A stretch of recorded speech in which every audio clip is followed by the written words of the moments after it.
lot of fire left in me. Good evening. It's another Tuesday evening, and we are live on Joy 99.7 FM. It's 7 past 7 p.m., and this is Geek Squad with your girl Adobia Pep Biritwum. Last week we started a very interesting topic. We had so many of you call in, and there were also messages that came through our WhatsApp line. And we looked at managing banking fraud in digital payments. Today, we are doing the part 2 of that, and we want to keep you informed so that we keep you secure. Why? Because October is Cybersecurity Awareness Month. We want to keep ourselves safe in the cyber world that we find ourselves today. My guests are here. They are ready. As I mentioned, is a part 2. So my guests from last week are here. But just in case you missed last week, we have it on Facebook and on YouTube. Right now, we are even streaming on our Facebook and YouTube pages. Ajoy 997 FM. Ajoy 997 FM. We would like to hear from you. Today, we are talking about managing banking fraud in digital payments. Has there been any situation where you probably had an issue with your banking app or someone tried to defraud you? We want to hear from you. Send us your WhatsApp message on 055 1111 997 055 1111 997. There'll be a time for you to also call in. We want to make room for you to ask your questions. And when that time comes, you can reach us on 0302 216 541. 0302 216 541. As I mentioned, my guests are ready, and I'll be introducing them right after we take what is happening in the tech space. We want to know the emerging tech trends. At this point in time, Prince, can you share with us what is happening in the tech space?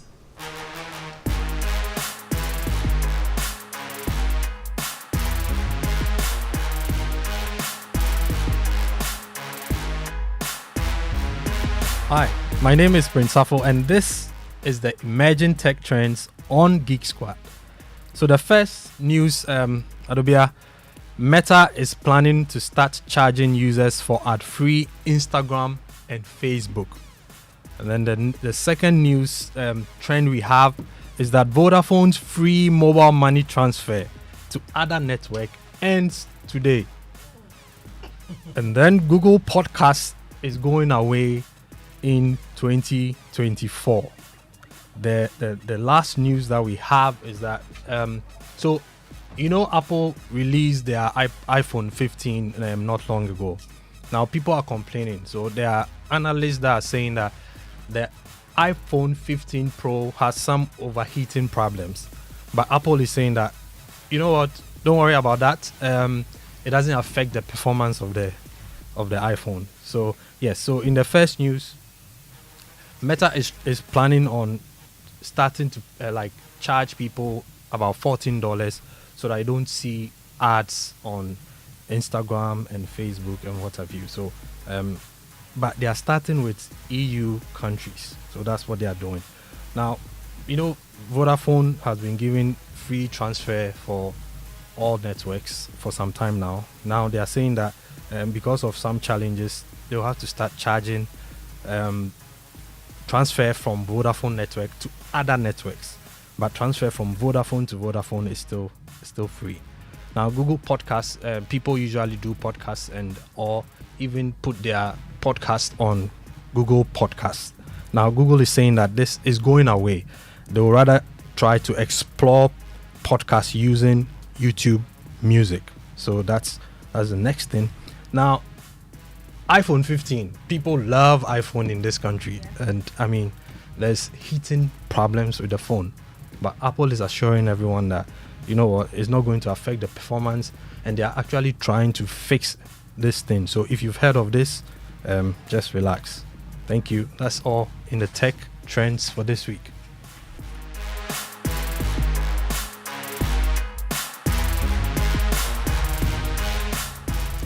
Thank you so much, Prince, for that. With everything that has been shared, I believe that there's just a need for people to just be aware. And iPhone, yeah, a lot is happening on social media about the release of the new iPhones, and hopefully they are able to just recover and get things sorted for users, because I know our iPhone lovers. I know our iPhone lovers. If you're just joining us, this is Geek Squad with Adobia, Pep, Biritwum. This show is brought to you by MTN. MTN everywhere you go. Today we are looking at managing banking fraud in digital payments. Last week we started with this session and we had most of you engage with us. Today we are here to continue with the session that we had. My guests are here and I'm going to go ahead and introduce them. I first have Gideon Kofi Amegavi. He is a cybersecurity professional. Gideon, you are welcome. Thank you. I also have with me Eric Kweku Mensah. Eric is the lead. He is the lead for financial crimes and anti-money laundering at E-Crime Bureau. Eric, you're welcome. Thank you for having me. Today we want to make time for our listeners to be able to call in and ask their questions. Last week we started with a discussion on how best we can manage the banking fraud. We spoke about cards and how secure we need to even keep them, because the information, the numbers on them, depending on whose hands it falls into, you can be a victim of fraud. And today we want to delve deeper with some of the questions that even came from the people that called us last week. And I want to start with one question first, and then we can get into more details. There was one person who called, I think that was the last caller, and what he mentioned was that he had only activated his mobile app, had never used it. However, there were some transactions on his account, only for him to get to the bank to be told that yes, and he recovered part of the money. He was still waiting for the rest. So the first question that some people asked, even from last week's conversations, are the banking apps secure? Are the banking apps secure? Good. I'll start with you, Gideon. All right. Thanks very much, Peps. So, yeah, I think Eric touched on this question last week, and I will take it from where he left off. And the simple answer is no. No app, even put the banking apps aside, no app is 100% secure. Once the app runs on code, it means that it can be hacked. There are vulnerabilities day in, day out. And this is the reason why normally or day to day, these banks and these other apps, they do send up the updates for you to update these patches and this vulnerability. So yes, there is no way you can tell me a banking app is secured. There's no way. There's no two ways about that. It's just not the case. So why are they not secured? I think I've touched on that. But the basis is that they run on codes. Okay. And these are scripts or a list of a series of instructions these apps follow just to execute instructions or command. But when we say they are not secure, will we not be causing some kind of fear in people who use it? Because we need to check the other aspect of it, where you may have to follow certain things in order to keep you secure. Yeah. All right. So because we know that these apps are not secured, that is why there are other measures or countermeasures you need to do to implement to make sure that as and when you use them, you don't fall victim to such attacks. Yeah. And last week we did touch on activating multi-factor authentication, like where Eric said, the MFA, where you use another level of security. So in cybersecurity, we call it layered architecture or defense in depth, where you use different mechanisms or different layers to make sure that your app you are using is secured. So apart from using the username and the password, you need to get another level of authentication, which is the MFA. Aside that, we also said that you should always use a trusted apps that are you get from the banks or the institutions you are dealing with directly. You shouldn't just go and download the app anywhere using the APK or whatever, and then you try to run it on your phone. So there are a lot of measures you need to ensure as an end user when you're using this to save secure. The last but not the least, I touched on that, but let me emphasize on it. That is the update. It's very important. People, because of space issues and data issues, normally do not want to update these banking apps. Once they install it, that is it. Anytime they see new update, they don't want to update because of data or because of what do you call it, space on their phone. But it's very good practice that you always make sure that your apps are up to date. So I think I'll leave it to Eric to touch on that as well. Yeah. Thanks. Yeah, thank you, Gideon, for your perspective. And I think I beg to differ a bit Okay. from the earlier comment that you mentioned in terms of no app is secured.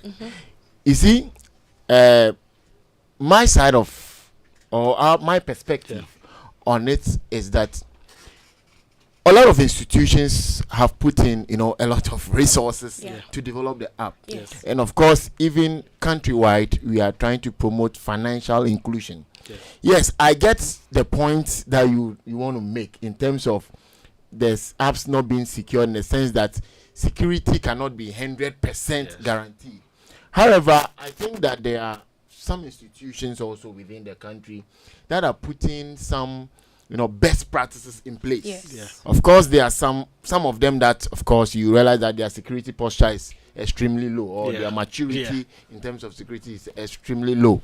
But there are some institutions that have actually complied with some of the frameworks that have been we all know, the ISO, the PCI DSS, and all that. And even Bank of Ghana has actually issued that their directive in terms of some of these things. There is the fintech office that is within the Bank of Ghana. So I think that there are some institutions that are doing their best. Yeah, they are doing their best. They are doing their best. They are doing their best. However, there's more to be done. Yeah. So if you are listening to us now, yes, we are just sharing the best practices. Yeah. Because even your organization can have the most robust app, Exactly. but if you don't do what you ought to do as a listener or watching us now, of course they can be secured, but your vulnerability would make fraud happen on their platform.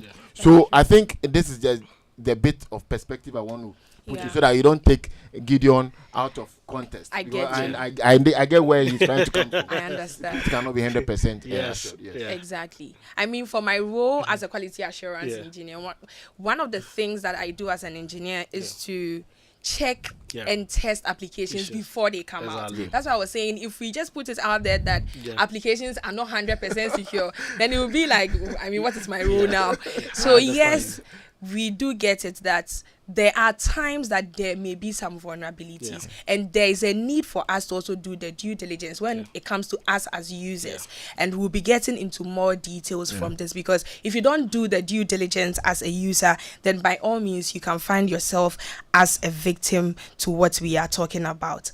Last week there was one thing that also came up. Somebody spoke about insider threats, and for me, it is neither here or there. When I say that, it's because there are perceptions that people have, that maybe people inside organizations are probably giving out the details of the customers, and then there's that possibility where they can call you. But then again, one conversation that I even had with some friends of mine, we have been putting our information out there, free information on our social media handles. So how can we just put ourselves in a place when we say that insider threats, is that really the case, or is it still up to us, the individuals, and what we do when it comes to the use of these applications? Okay, so let me take it then.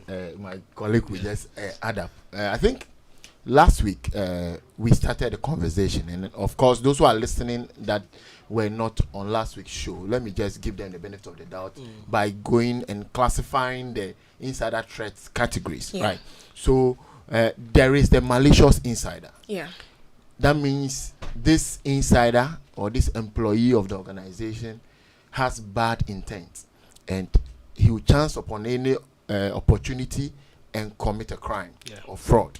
Then there is the non-compliant and negligent insider. And you recall last week we did mention that, in fact, most of the breaches that had been investigated, you realize that most of the insider-related incidents were from non-compliant people and negligent staff within the organization. So of course, if you are listening, I know you sometimes when you hear, oh, there's an insider involved, you think that the insider is just the the malicious guy. Yeah. But of course, criminals will also try to prey on the vulnerable ones within the institutions. So that is another category, and there's also another category which is the exploited insider. Yes. So for them, of course, how do you call it? They are yes a massa kind of people. So once you are that type of person in the office, as another staff can use you for fraud, so that they will be exonerated, and when something comes up, you will be held liable. So these are some of the categories, and all of them, there are ways that we can deal with them. And I think primarily it is the background checks that is the first point of call. Yeah.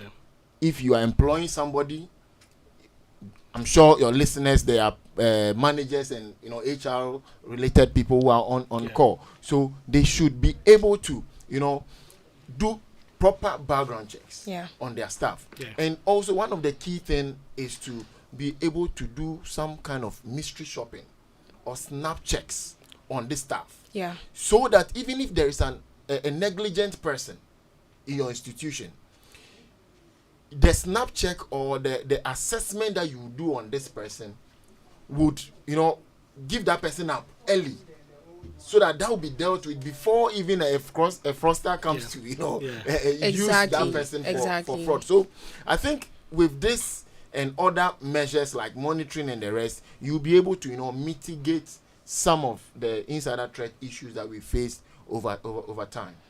Okay. Yeah. Okay. I get you on that. So there is a need for us to, even the people who are working there, to have them well informed. And it was one of the things that one of the callers mentioned, like, especially we may have people come on board, they are doing their national service, they may not necessarily go through the necessary training. They are working with the departments where confidential information is usually shared, and if they are not careful, that thing can just leak out. So there's a need for us to even train them. Exactly. Do you have anything else? So there is also this area we normally don't focus on. That is the third party risk, which is also can be categorized as part of the insider threat. Threats. So what do I mean by third party risk? So third party, for instance, an institution partnering with another institution to come up with an app, or trying to integrate by means of API, or to be able to render an extended service through their platform. If this third party is not properly vetted, or the risk assessment and their vulnerability status, and kind of if all these things are not being checked properly, these people directly or indirectly can pose as insider threat, or can cause insider threat to the main or the primary institution. So if it's a bank who partners with another party to come up with an app, or to allow customers to be able to transact on their platform, and this due diligence are not being done, at the end of the day, the third party can pose threats to this banking firm. So this is also an area we normally forget about, but it's a key area we need to focus on. And they also share data, don't forget, amongst the two entities. There's always data being shared, and that's why there's a need for sometimes they sign in the non-disclosure forms, because there's that possibility where your information can get out there. If you're just joining us, it's Geek Squad with your girl Adobia Biritwum. Last week we started a topic on managing banking fraud in digital payments, and today we are getting into more details. If you're just joining us, we have looked at certain ways in which sometimes the organizations that you're probably banking with, it's possible that your information can get out there and someone may try to defraud you, and that's what we've been talking about so far. And one of the things that I just want to touch on before we open the phone lines is that there's a need for us to keep our information secure. We spoke about ATM cards last week and the numbers on it, and how if it gets into the hands of someone, they can go ahead and be withdrawing money from your account. We mentioned the CVV number at the back with that information, and the main number in front of the card where your name is and the expiry date number is. I mean, once that information is out there, you'll be there and all you see is alert, your money debited. That's what will be happening. So with this, we have mentioned the possible ways that some of this information probably can be leaked from the inside organization, and that's what we spoke about earlier. But we would like to hear from you. Have you had any challenge? One person called and mentioned that they've not even used the app at all, but then there was money being debited from his account. We would like to hear from you. The phone lines are open. Call us on 0302 216 541. 0302 216 541. We would like to hear from you. You can also send us your WhatsApp message on the line 055 1111 997. 055 1111 997. Gideon Omari, I know you're listening to me from UK. Please send us your WhatsApp message. I know you had a question, and this will be a very good time to send that message through to us. Yes. Again, this show, Geek Squad, is brought to you by MTN. MTN, everywhere you go. We are looking at managing banking fraud in digital payments, and we just want to ask some details. So, when it comes to the use of ATM cards, we've mentioned some time back, even when we spoke about securing our mobile money, that there's a need for us to change our pins often. Is this something that is very feasible for us to do as people? I'm trying to remember the last time I changed my ATM pin anyway. So we putting it out there. Is it something that is feasible for people to? I mean, what are some of the things that can be done when it comes to that? Okay. All right. Yeah. So I think once it's a pin and it's a secret code, it means it's supposed to be known by you, the user. Yeah. And nobody else. So there are instances where you feel or you suspect someone has maybe chance on the pin. So this is a very crucial time you need to change it. Okay. So I'm giving you possible scenarios. Where someone can chance on the yes, pin. or when you know that someone has actually chance on it, you get it. Okay. And there are instances where people, based on what they are doing, they are so busy, which is not a good practice, but then they give their cards to people to go out there to transact for them. They give the pin to them, they go to the nearby ATM to go and withdraw for them. These are trustworthy people or trusted people they kind of live with or they work with. Okay. So when it just before that, so when you put your card somewhere where people can chance on it, you may not be safe. We'll be getting into more details on that. We have a caller on the line. Kakra. Hi Kakra, good evening. Hi, good evening to you and your team. Hi. For such a good program this evening. Thank you. Kakra, where are you calling from? I'm calling from Legon. All right, let's hear from you. I want to make a contribution, not Okay. necessarily an experience. I like the way Gideon made the first submission, right, about secure systems, right? Yes, that's correct. Yes, and I like Gideon going straight to the point and admitting that there is no secure system.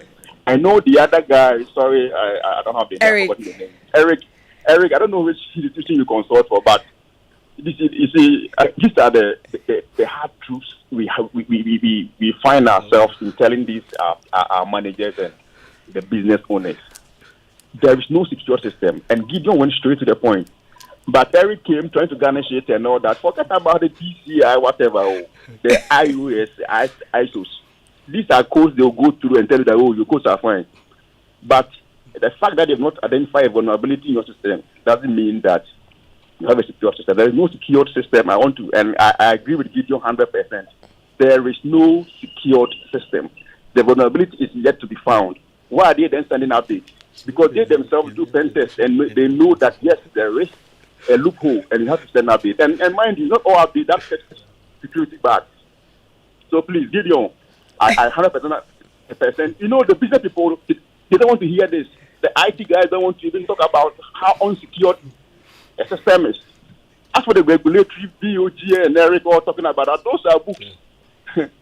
Thank you very much, I want to Kaka. side with Gideon. You side with Gideon. Thank you very much. There is no secure system. Eric, This is debatable. it's very debatable. So you know, one key thing I mentioned in my submission that I get the point that Gideon is trying to. That is There's true. never a secure system. Even the most secure system that we would think that exists now, the next minute or tomorrow there could be a vulnerability or somebody cannot hack it. However, you know, there are some minimum thresholds, right? And I used to always say that nobody can promise you reducing fraud to 0%. Never. Right? You only mitigate it. So the only point I was trying to make out is that we Some just of have these to risks. have A some, way you know, of we should be able to mitigate the risk to a larger extent, right? So that people would, you know, use the product. Got you. Then we have to mitigate the risk. They come with risk, but we have to mitigate them. We have another caller. Nana Kwesi, hi, good evening. Good evening, madam. This is Adobia. Adobia, good evening. Good evening. And good evening to your panelists. Yeah. I want to find out, you elaborated on the point of ATM card where the person who picks it up can, you know, make withdrawals by mere looking at the numbers. Can you elaborate on that point? Okay. All right. Yeah.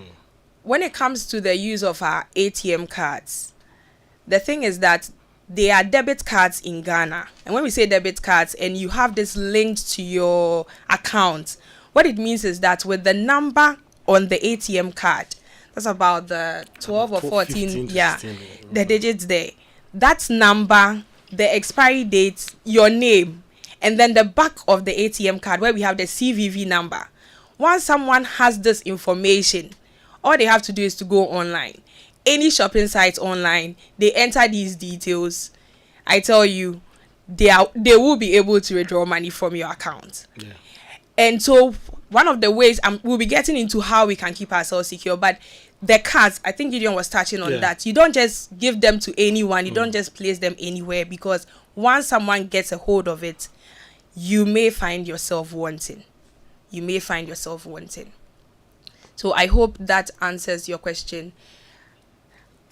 Okay, you want to ask something, Eric? Yeah. So I think that is on the side of the card not present fraud. Yeah. But let me just seize the opportunity to add this, which is the card skimming, right? Yes, of course, we are all aware that we sometimes use our cards online. But when you go to the ATM to transact with the ATM or like withdraw money, sometimes people criminals put schemers on the ATMs. So it's very important that as users of the ATM, when you go to the ATM, you see something, you know, different other than what you've been seeing. In fact, alert the bank if the bank is closer to you. But if it's an off-site ATM, maybe probably don't even do the transaction on that ATM. And always remember to cover your PIN when inputting your PIN in the use of ATM machines. Cover your PIN. Yeah, some of the ATM machines even have the PIN shell. Exactly. And that is basically to avoid the scheming Eric touched on. Yeah. So basically, it has been there since the introduction of ATM, the scheming. There is another version of it called the shaming. This is quite technical, but it's also, we have the shimmers just like the skimmers. They are also a little bit tinier than the normal the skimmers. So this is how they, like Eric has already said, that they plug this at the ATM side, and they normally have a hidden camera. Not the normal ATM cameras that the bank use to monitor you, but then there are hidden cameras there which also takes the keystrokes as you enter your key on the keypad whilst you are doing a transaction on the ATM machine. So I think that was basically what we were saying. So if there's no call, we can continue from that just point. before that. Okay. I just want to read this question that we have. Said, hi Pep, I have 2 banking apps from 2 different banks on my phone. One of them will not let me log in when I am on any Wi-Fi unless I switch to mobile data. Can't all banks practice this? And this from Abeka is asking this question. And then just before we get into that, he's saying, and when there is a new update, you can't continue using the app until you have updated it. So I think some are relatively secure. That's what Ernest is saying. So for him, he has to be on his mobile data before, which means if you're on Wi-Fi and probably free Wi-Fi, exactly. Someone I think we touched on that last week, Yes, where we said did. that avoid using the public Wi-Fi. Whenever you use the public Wi-Fi, don't transact. So the Wi-Fi at the airport, at the restaurant, the hotels, when you go there, don't use your banking apps. So if the bank detects that, like if he said in his case, the bank doesn't allow him to use the app when it's on the on the Wi-Fi. Wi-Fi. It's a good practice, but you know the question is to what extent can this app determine how secure that Wi-Fi network is? Because I use Wi-Fi Exactly, at home. Assuming I can't use the app when I'm and that is the only means of connectivity in the house. Assuming you are using a tablet or a device that does not support the SIM card. Yes. How do you then go about it? So I think it's to some extent it has an advantage, but there is its own disadvantage as well. But one thing it touched on, which is very good practice, is when they release latest update, which is to fix a bug, unless you update before you be able to use it, which is a brilliant solution there, because if they know that the current one is vulnerable, then they prevent you from using it, which is perfect. So it's a good practice. That's true. But where all banks would let you only use your mobile data, I don't think that is something that all right, there's another question. This is Bliss from Dakuman. He's asking, what are the ideal features of a secure bank app? What are the ideal features of a secure bank app? Okay, all right. I think so. I'll touch on some and then Eric will continue. Okay, good. So the banking app must first have means of authentication. I think last week or so somebody did mention through the WhatsApp also that his bank app, you just log in. There's no, once you have the phone number, you just log in and there's no means of authentication, which is very bad. So there should be means of authentication. Authentication here means you need to have a unique username and a password that identifies only you. But are there any bank apps that you can just go ahead and, because by all means there will be some kind of authentication? Yeah, so like the person said, you just use the phone number. To me, using phone number to log into an app is not any it's no form of authentication. It's not strong enough. Let me put it that way. It's very weak authentication, because if I have your phone number and it doesn't even send OTP to your phone number, you just use the phone number to log in. This is a bad practice. I'm sure maybe you OTP will be sent. Yeah. So that is the first thing. There should be an authentication, not just the username and password. There should be the multi-factor authentication. So another layer of security where an OTP would be sent to your phone or through your email, or even it will ask you to use your fingerprint, which is also brilliant. You can use your fingerprint to authenticate the app. It means that when a person gets your phone, he needs your thumbprint or fingerprint before you'll be able to get into it. These are some of it. And also, there should be frequent updates. If you have your bank app and for the whole year or like 2 years, there's no update, knowing how vulnerable our environment is and the cybersecurity ecosystem is quite just like Eric said, the next minute an application can become vulnerable due to identify vulnerability by the back actors. So that is how it is. So it must constantly be updated. I think Eric will want to just before that, it must constantly be updated, and I would like you to share more thoughts on it. But just before that, if you're joining us, you are listening to the Geek Squad with your girl Adobia Pep Biritwum. Today we are looking at managing banking fraud in digital payments. We are going to take a quick break. When we come back, Eric, you shed more light on this. Sure.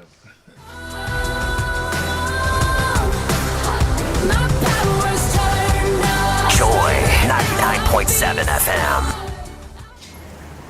My man, I heard there's a new app on the streets that does it all for you. Ah, really?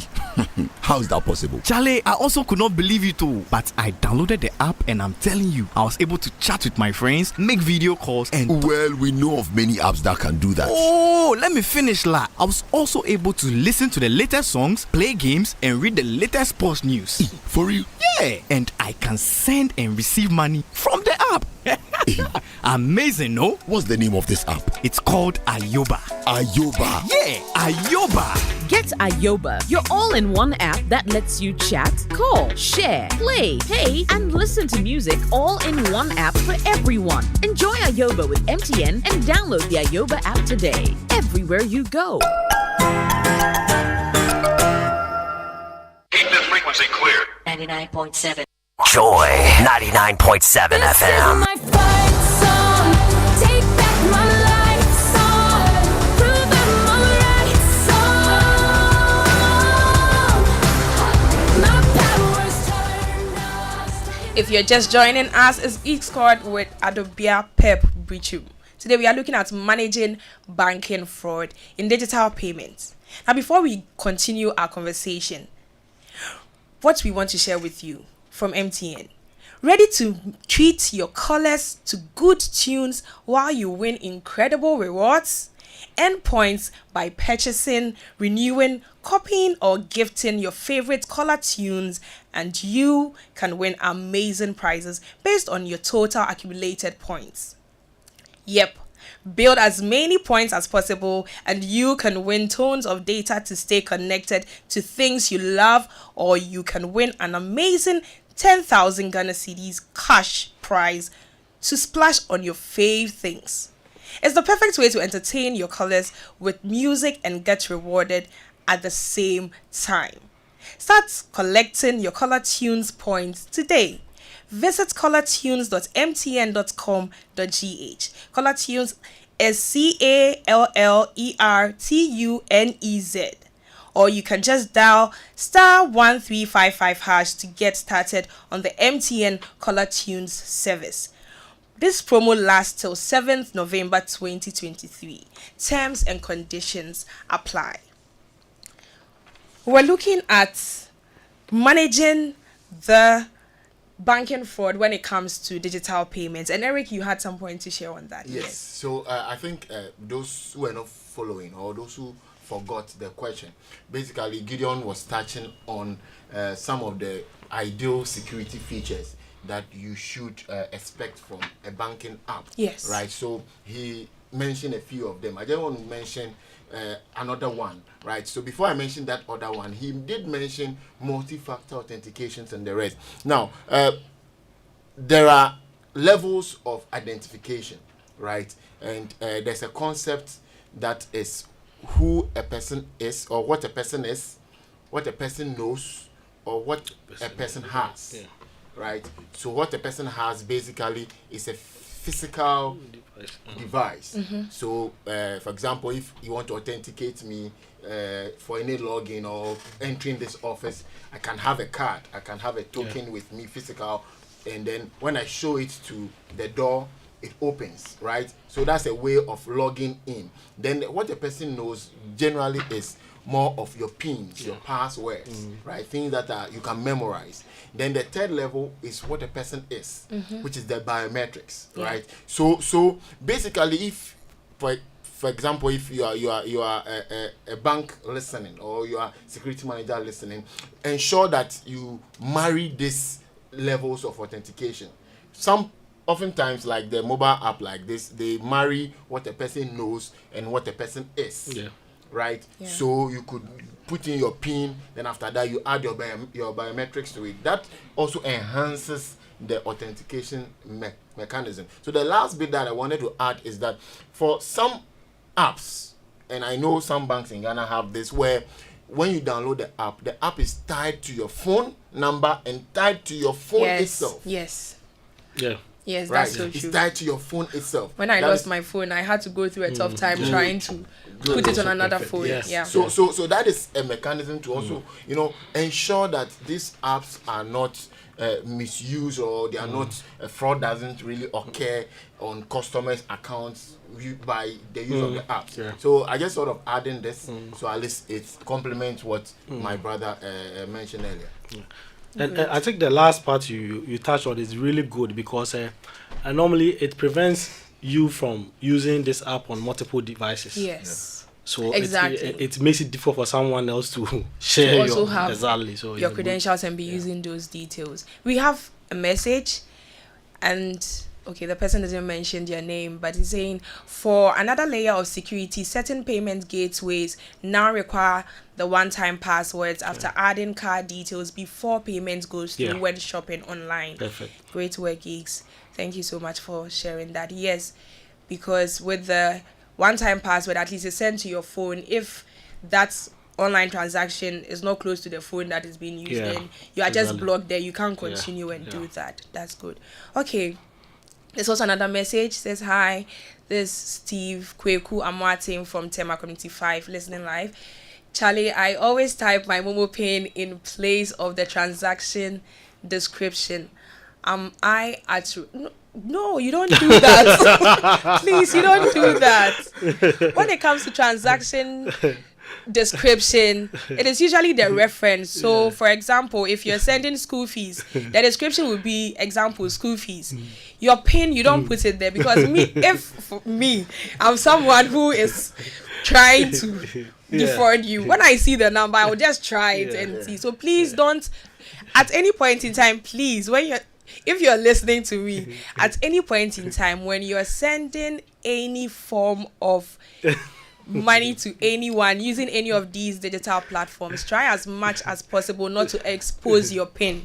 Don't send it as a description. Don't send it as any message anywhere. In fact, this is one of the things that we have to even look at, how we keep our pins. This is just like locking your door and leaving the key out just under the doormat, as we used to do in those days. Yes. In fact, so the door it's is better you don't open lock to the the door because anybody who sees the key just has access to them. Yes. So let's just touch on this solution. How do we keep our pins? You mentioned sometimes people can put their card somewhere. I remember a story.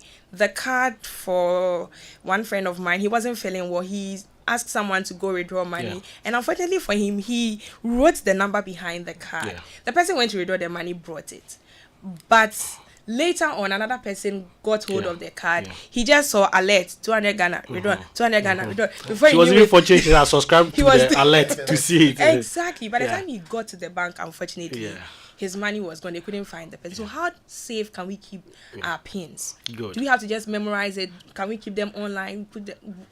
I know it's not the best, but what do we do? All right. So to me, the best as a professional will tell you to keep it in your head.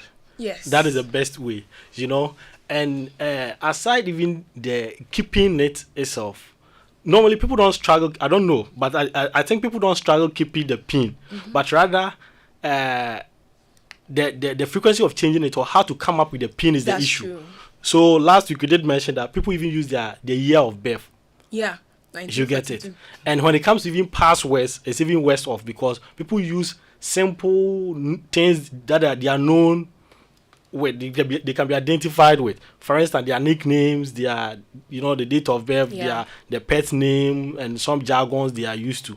These are all bad practices because if I'm close to you or I really want to, defraud you, I just have to spend some few time with you, monitoring all these things, and then I can pick it.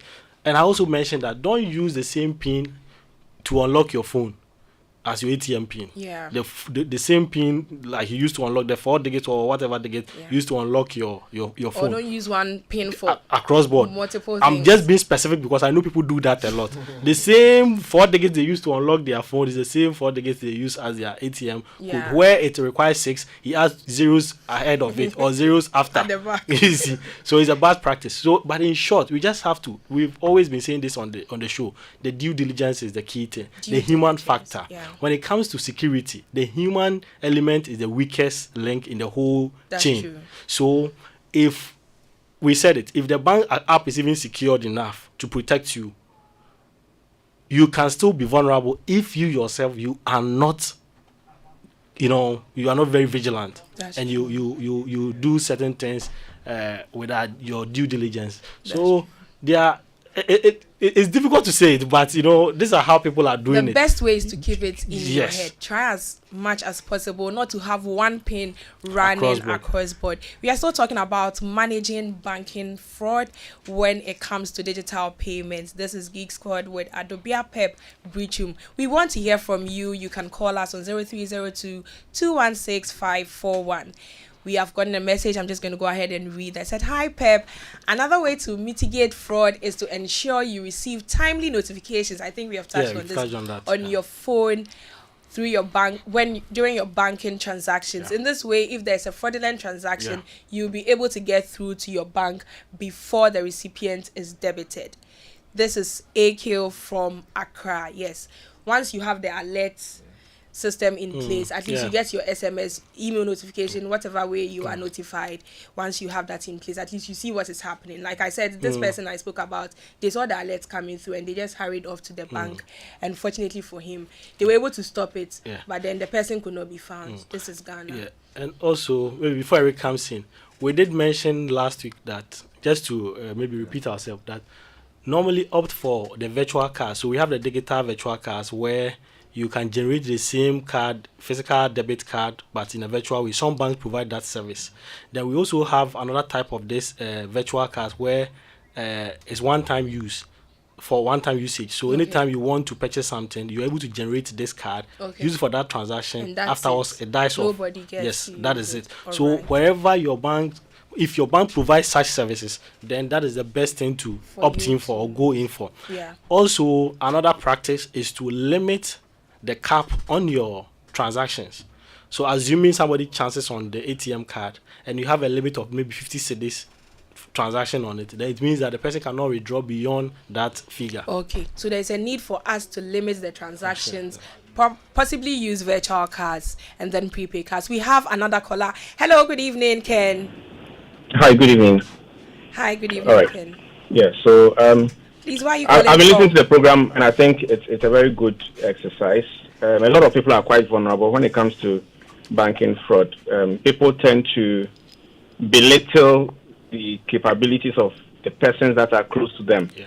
So, like the panelists rightly said, things that are very identifiable to you, date of birth, anniversary, etc., should not be used. But one other thing people do sometimes is to use the last 4 digits Of their phone or number. first 4 digits of their phone numbers, which people are easily able to guess. Yeah.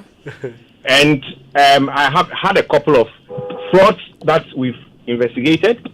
And by the time we finish speaking to the person, you realize that these are the little loopholes that they left. They left themselves open. And at the end of the day, they come back attacking and wanting a refund of a sort. So it's important that we all be on guard.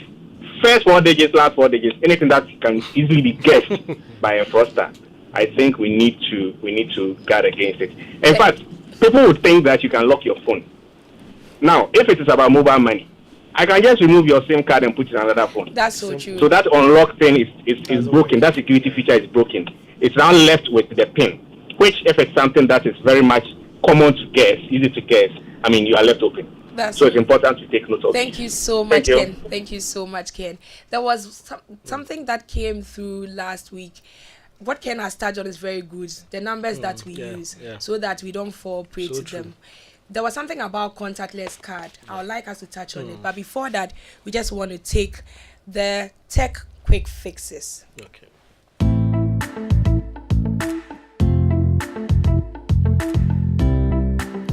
Hello there, my name is Michelle Ajakum and I bring you some tech quick fixes and tips here on Geek Squad.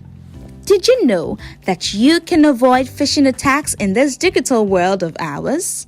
Well, this is what you have to do. Never click on suspicious links on SMS or emails. I'll tell you why. 1. Link baiting, fake emails, and SMS are the common forms of trapping people into fraud. 2. These links may seem genuine and attract your attention with claims of lottery or a job overseas. 3. Do not follow any such links as they may lead you to phishing sites and rob you of your mobile's security features. 4. It's better to ignore or report these unsolicited senders. And that's it. That's how you can avoid phishing attacks in this digital world of ours.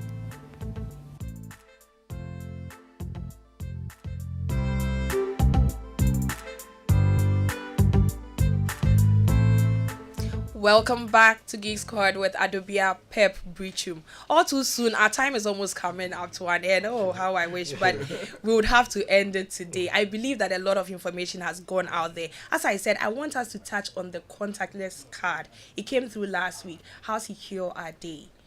Okay, so basically, those who are not aware of how the contactless card operates, it's just like the tap and pay kind of phenomenon. So you have the ATM card, like we all call it, but it has that NFC technology in it. So you go to a shop, you buy, let's say, a product, you just tap on a device, then automatically the payment is made. You don't enter your PIN. You don't enter your PIN. You just tap. That's why it's called a tap and pay and contactless. You don't touch anything. And I think that is something that is coming up within the country. I know some banks that have actually deployed some of these contactless cards, but because of the risks around it, one of the banks I know, the amount you can spend yes, is it's limited, very small, very small. So I think we are now really exploring it within the country, and once we get hold of it properly, maybe the limits can go up a bit, because there are frauds around it. There's a concept, or there's something called the pickpocketing. So the pickpocketing, we all know that happens around. Yes, there's that electronic kind of pickpocketing. So I think that is it. That's it on the contactless. The contactless, but it's secure anyway. Yeah. And it has to be within a certain proximity before it can also happen. So yes, there's a way that that can also be used in a secure manner. Like I said, all too soon our time is coming up to an end, but we just want to wrap up. So within a minute, Gideon, we have looked at managing banking fraud in digital payments. What would you like to tell us? Okay, so I think to my listeners and our viewers, this is very insightful education we are giving out here, but we can't say it all here, just as we know the time will not permit us. So the best thing to do is be very proactive when it comes to some of these things. Start asking questions and start going online to read about them. It's not always about people telling you how these things are, but rather take the proactive step by learning about them. And I believe once you become more informed, you become cyber aware, it makes it easy for you to understand some of these concepts, and you don't easily just fall victim to them. So that is for our Let's viewers. become cyber aware, cyber security awareness. We are in the cyber security awareness month. So, Eric, your final words. So just to take it from the consumer side, aside that, we have to look at the regulatory angle, right? So the regulators must also make sure they implement some of the guidelines that they've and sanction people that comply with it, right? Then from the law enforcement angle also, when there are issues of banking fraud, it should be handled swiftly so that perpetrators can be identified. And we all know that this month is a National Cybersecurity Awareness Month. So every organization should find a place or a time within the month to train their staff on cybersecurity. That's so important. We are in the Cybersecurity Awareness Month, and this is a global thing. We should all be aware of what is happening around us. That is why Geek Squad today brought you the details that we shared with you when it comes to managing banking fraud in digital payments. It's been an interesting time with my guests. Thank you so much, Gideon and Eric. I believe that you have learned a lot. Like we said, it doesn't end here. Read more about it online. I know, Mr. K, you listened to me today from US. Thank you so much for making the time. And thanks a million to my producers, Edem Naite, my executive producer, Prince Safo, my producer. Today I couldn't have a vehicle on, but then I have Kofi Hayford, my technical producer, Oliver and the team. Thank you all so much, and thank you for making time to join us. Same time next week, God willing, we would be back. Please, it's Pink October, Breast Cancer Awareness Month also. My ladies, let us all just be aware and stay safe. Get yourself screened. It is time for news. Just stay tuned.